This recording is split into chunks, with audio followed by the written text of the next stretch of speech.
Sadi'nin Bostan'da anlattığı, Gülistan'da anlattığı, Hasan Basri'nin naklettiği bir şey var. Bu söz hep orada bilinir de ben de Hortum, Batılılardan gelen ifadeyle de Hartum. Üniversitesinde hoca, hadis hocası mıydı Hasan Tanrun'dan? Kıtmir ilk defa hacca gittiği zaman Ravza-i Tahire'de sohbetlerini dinliyordum. Çok güzel yüzlü bir insan, çok da güzel konuşuyor. Birkaç defa konuşurken de böyle dize geldi benim yanımda. Ve o günlerde dinlediğim şeylerden bir tanesi de buydu. Ben bir menkıbeyle bitireceğim. Menkıbe orada. Hadis kriterleri açısından Hasan Basri'den naklediliyor. Bunu sıhhatli bir yere oturtmak çok zor. Oturtma cehdi de yanlıştır. Çünkü Hasan Basri'den naklediliyor mesela. Diyor ki bir zat hacca gidiyordu diyor. Bu zatın babası yolda vefat etti. Çadırda bir kafile ile, eski ifadesiyle sarbanla gidiyorlardı ki Sarı Abdullah Efendi de Resulullah'a iştiyakını ifade ederken böyle bir sarbanla giderken ey sarban zimamı çeksem tükû yâre virane dilde zira yer kalmadı karare. Ey sarbanı müşfik sen olmadın mı aşık aheste revlik etme rahmeyleyip uzar eder inler. Sarbanla gidiyorlar semti kûyi yâre virane dilde yer kalmamış karare. Aheste revlik etmeden bir an evvel ulaşmak için. Durup bir yerde dinlenmek istemişler yine hızlı gitmek için. Ve yorgun baba orada o yolculuğu götüremez olmuş, vefat etmiş.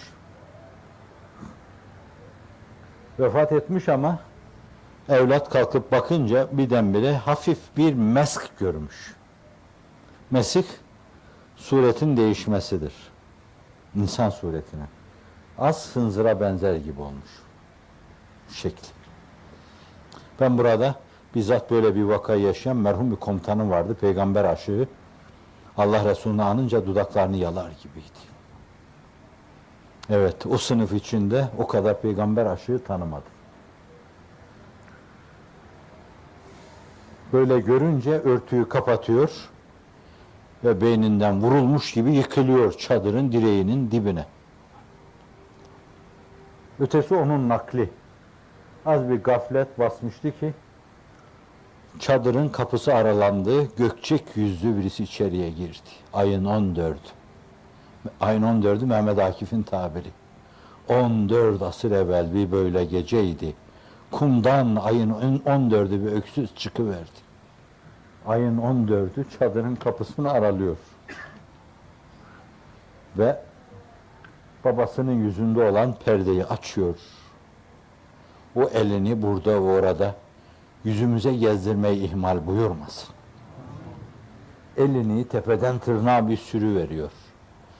Geçen yerler adeta kimyevi değişikliğe uğratıyor gibi.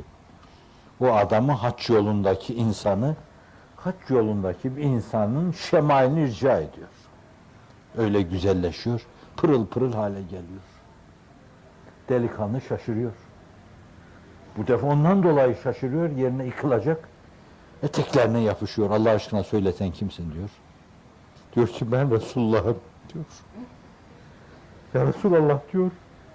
Bu ne haldir? Babamın hali nedir? Senin halin nedir? Der ki baban işte bu haç yoluna geleceği ana kadar içki içiyordu, kaçırıyordu. Ehli imandı. Fakat kaçırıyordu. O onun ruhunda böyle bir mesih meydana getirmişti.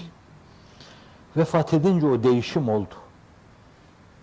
Bana birisi yolda takıldı kaldı dediler. Ve ben hemen koşa koşa geldim. Bu kadar iktiham buyurmanıza meziyeti neydi ki ya Resulallah bu yolu iktiham buyurdunuz? Babam bu kadar kötü haline rağmen, bir kısım kötülüklerine rağmen selatı selamdan beni hiç dur etmezdi. Hep Ravza'ya gelirdi, baban selatı selam hediyesi der. Ve Hasan Tanrı vefat ettiyse Allah'a rahmet üzerine olsun. O gün bunu anlatırken yine dize geldi, ağladı ve konuşması kesildi. Evet, işin aslı bu. Büyüklerin dilinde o. Sultanlara taç giydiren o. Taşlara sorguç takan o.